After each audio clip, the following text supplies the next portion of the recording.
¿qué ha supuesto para ti el reencuentro con estas grabaciones? Algo que no te puedo describir con palabras. Porque han pasado tantos años que yo incluso, te digo, aunque te rías, que yo pensé si alguna vez había llegado a tocar el arpa. Porque habían sido 30 años de corte total. ¿Por qué? No lo sé. No tenía nada en contra de ella, al contrario, me había dado unos años de mucha felicidad. Pero, de repente, cosas de la vida, las circunstancias, yo que tú ya conoces muy bien, de cuando muere mi padre, de cuando yo me tengo que enfrentar solo de repente con mi madre a la vida, mantenerla a ella, y la vida, miro y rosas que había tenido antes, desaparecen por completo. Pues yo he hecho una historia muy extraña. Todo el mundo estudia, se prepara y hace luego conciertos. Yo al contrario, empecé con los conciertos, había estudiado algo, sí, pero empecé con los conciertos y se fue desarrollando una vida paralela hasta convertirme en una artista solista. Yo nunca lo pensé. Esos 2 últimos años, cuando yo había dado ya 80 conciertos, en una época bohemia preciosa, como no te puedes imaginar, que era ir con el arpa y mi madre en los años de la posguerra, donde no había apenas conciertos, no había facilidades.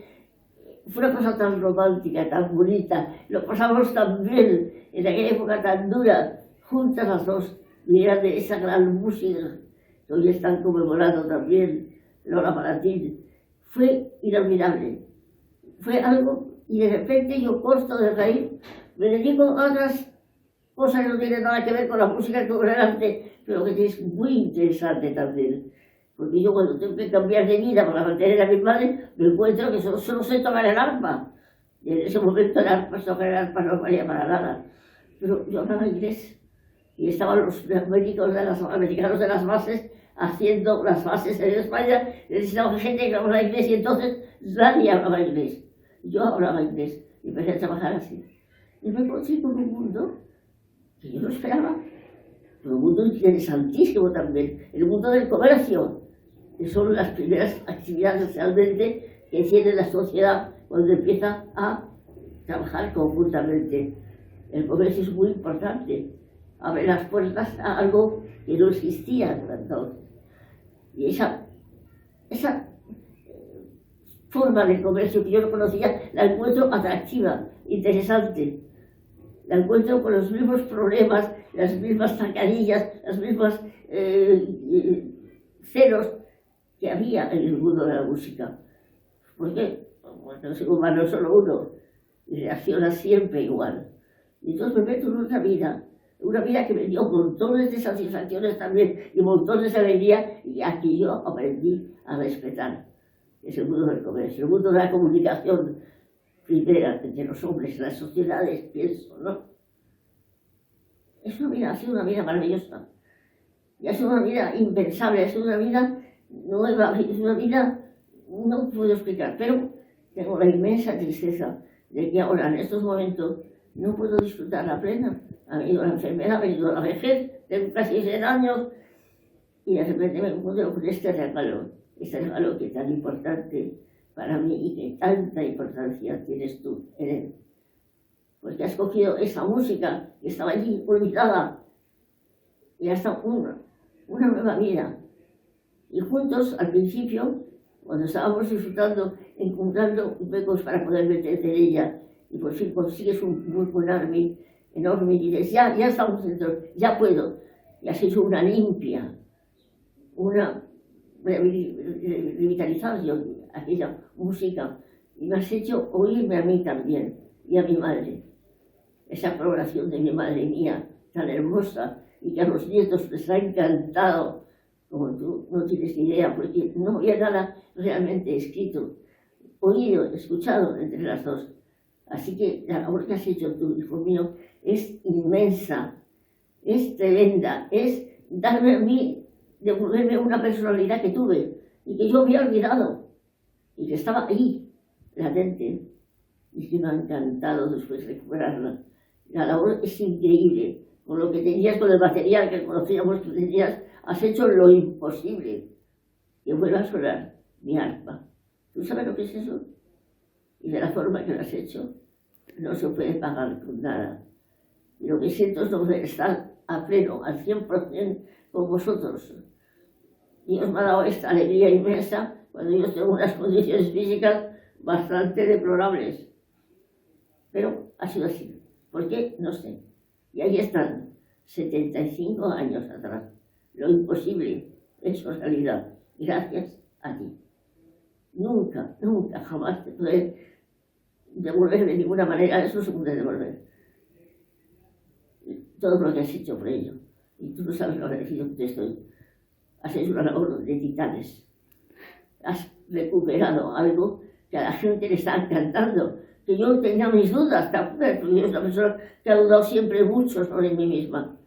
Y yo tenía mis dudas, esta cosa les ha encantado a todos los que lo han oído. Han dicho, pues esto es una joya, esto es recuperar una parte. Y yo confiaba mucho en ti. Y te decía, pero está actual, esto está bien. El estilo no ha perdido gracia, no ha perdido fuerza. Tú me decías que no, va a encantar. Pues sí, hijo mío, a encantar. Fue el día que descubrimos el sonido, que no fue el primer día, ni el segundo, ni el tercero, y de repente como unas personas dijimos, ¡ay! Así, así. Y teníamos un poco de referencia el sonido de ese minueto de Bach que tocaba en la película. Y decíamos, Yo creo que se ha reprogramado bastante bien, ¿no? ¿Qué cosas puedes recordar de tu colaboración, por ejemplo, con Turina? Era mi padrino. Y resulta tonta yo, que he descubierto ahora que esa obra que escribió para mí, que yo tenía 14 años, y la estrené en el año 45, que no había cumplido los 15 todavía. He revisado viejos programas que les he dado a estas chicas de la Complutense para que vieran los programas que yo tocaba. Y resulta que esa obra iba a haberla tocado él conmigo el día de su estreno, presentados por Víctor Espinosa, ese mozo malo. Pero yo tengo notas, las notas de que ha venido a casa a estudiar conmigo. Y dicen, y yo eso no lo sabía, pero no puedo confirmar que sí. En uno de los programas, cuando esa obra se ha vuelto a tocar después por Zabaleta, y han hecho un apaño para que tocáramos con orquesta, bueno, muy bien.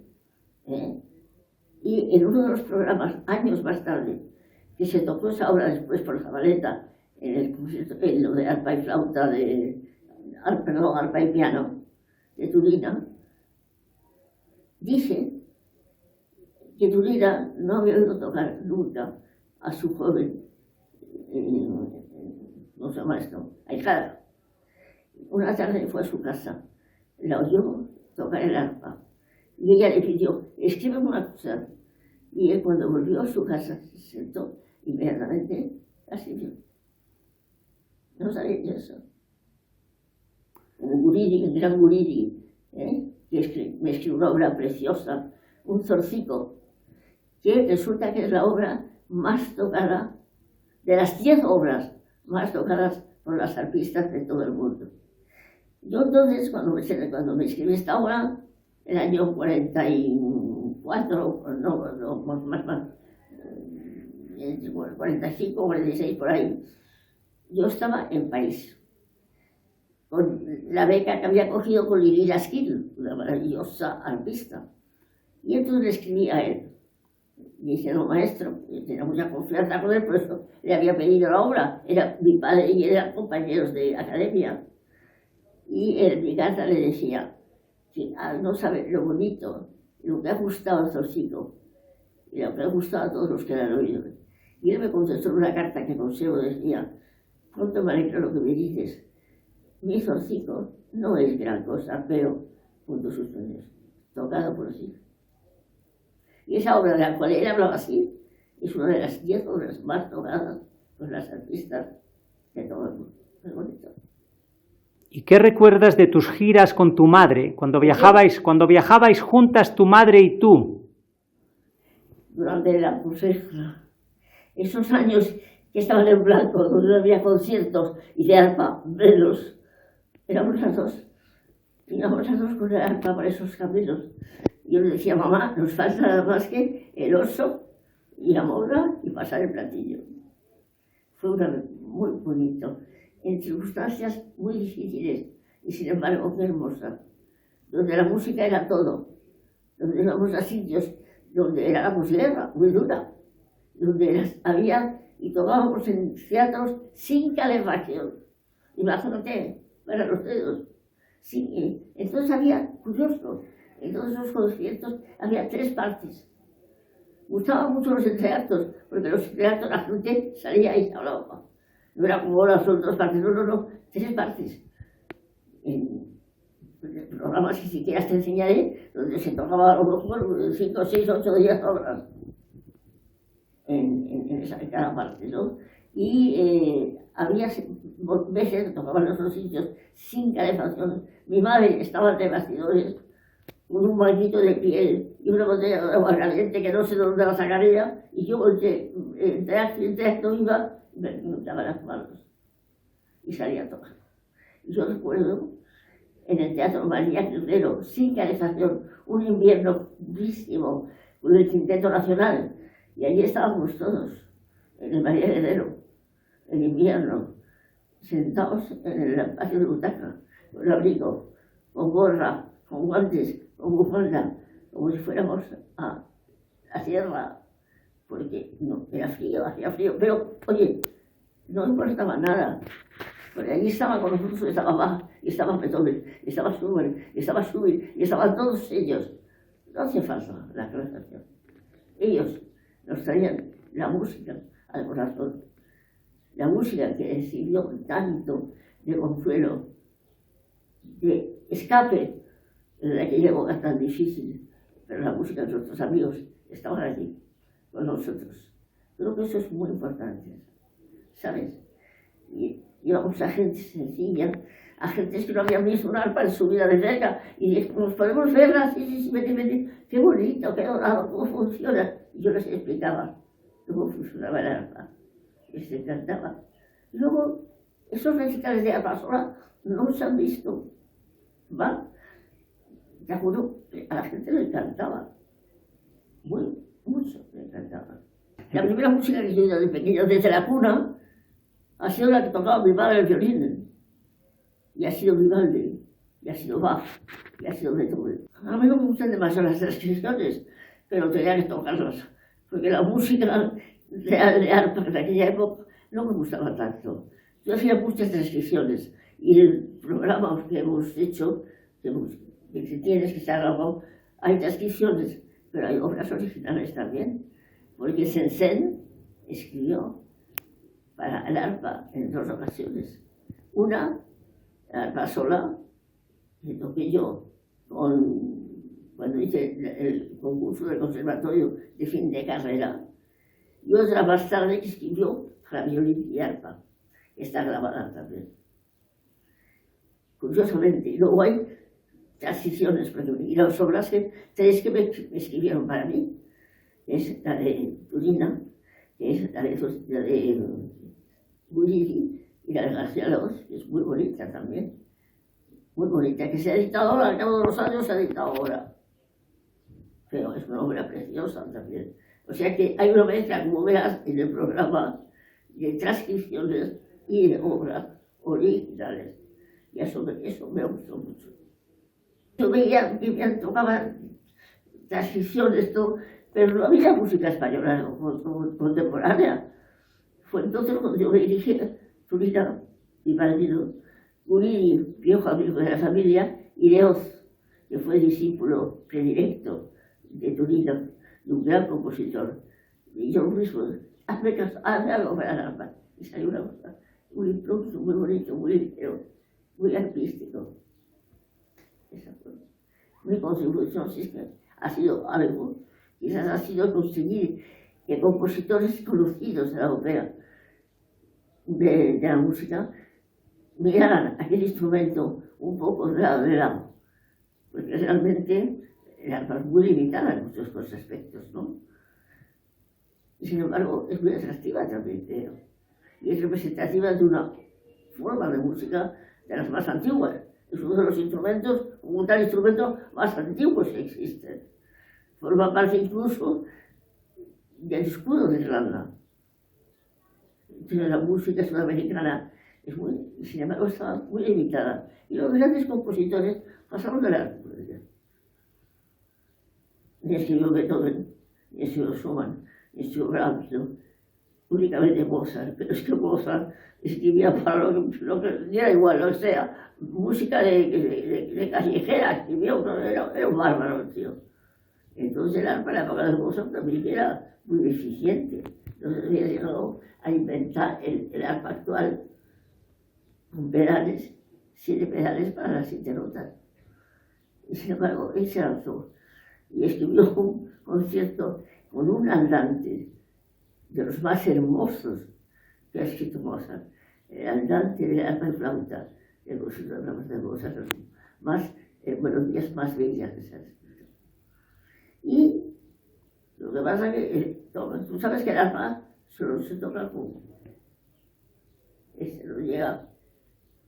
Y Mozart escribió para piano, para que te pones loco con su concierto. Lo difícil que es, porque él está tocando para 5 dedos, muy bonito, muy interesante, precioso. Y yo toqué muchas veces con uno de los mejores flautistas de todos los tiempos, Jean-Pierre Rampal. Yo tenía entonces 20 años, 21 años, no tenía más. Me ocurrió una cosa muy bonita. Normalmente los conciertos, tú planeas una temporada de conciertos con programas cerrados, ¿no? Que no se tocan. Y Rampal se presentó en Madrid, o si no se presentó fue una de las primeras veces, siendo ya muy famoso. Y tenían previsto tocar los lunes, que tocaban los lunes de la Nacional, 3 conciertos. Y uno de ellos, el primero, tocaba el concierto de arpa y flauta, y lo tocó conmigo, por casualidad, no me conocía. Yo tenía 20 o 21 años. Él tenía otros 2 conciertos programados los lunes siguientes, cerrados. Gustó tanto el primer concierto, tanto, que tuvimos que quitar el programa del segundo y repetir, cosa que no se ha dado. Me hace mucha gracia por los periódicos de la época, por a petición, se repite el concierto. No se ha ocurrido eso. Bueno, la comunicación, la colaboración con él, la amistad duró muchos años. Él sintió mucho que yo dejara la música. Mi padre era un gran escultor, como sabes. Pues esta escultora argentinera, Fuentes, la base de todos nosotros, era un escultor que adoraba la música. Y le decía a mi madre, tu arte, tu bella arte de la música es superior a la mía. Casi todo gracias a eso. Tú eres un escultor, yo soy un escultor plástico. Pero la profundidad que tiene la música no lo tiene la plástica, decía mi padre. Porque si tú ves las meninas, tú ves el ángel, tú ves la piedad, tú ves qué maravilla, qué formas, pero tú ves, por ejemplo, oyes una música, algo te toca el corazón que se trae lágrimas a los ojos. Ese hombre era loco con la música. Ese Jacinto Higueras Fuentes es el comienzo de toda nuestra saga de Higuera. Y entonces muchas veces él tenía el estudio aquí a la vuelta de casa, el último estudio que tuvo. Y entonces estábamos aquí, mi madre todavía activa, y decía, nena, vamos a tocar algo. Papá está por subir del estudio, que nos vea tocando. Ya sabes tú, lo sabes muy bien, el trabajo de escultores de yeso y de barro hasta donde quieras, ¿no? Y él tenía a la vuelta. Entonces él subía, nosotros estábamos aquí tocando una sonata de mi madre o una de Mozart, y él entraba por esta puerta, con mucho cuidadito, se sentaba ahí. Entonces estaba en una sillería isabelina, que fue el regalo de boda que le hicieron con mis padres. Y se sentaba en el borde, con el barro, y sin atreverse no fuera a romper la silla, y nosotros estábamos allí. La cara de éxtasis y de felicidad de mi padre, viendo tocar a su mujer y a su hija, lo que él tanto adoraba, es uno de los más recuerdos más hermosos que yo tengo de mi niñez y de mi adolescencia. La carita de mi padre, la expresión de felicidad tan inmensa, tan total, de contar en su casa lo que él quería. Siempre me preguntan, de tantos años de tu vida, tantos que has viajado, tantos que has visto, de gente maravillosa que has conocido, ¿qué es lo que recuerdas con más impresión? Yo digo, mi familia. Esa familia, de padre y 5 hermanos, porque Andresito, yo no lo recuerdo, era un niño, es una de las cosas más bonitas que yo tengo. La admiración que yo he tenido por mis padres y mis hermanos es uno de los recuerdos más hermosos que yo tengo de mi vida.